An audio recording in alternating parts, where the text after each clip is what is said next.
Ayan. Ito na po yung loob ng ano namin, ng kwarto namin. Okay, no, baby.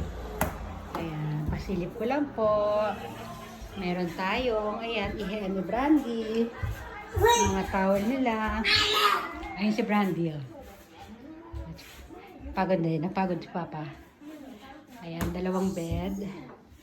Dalawang single bed. Tapos meron tayong loft sa taas. Silipin natin yung toilet. Silip tayo sa toilet, ha? Maganda na. Okay, no, close, man. Close. No, dami.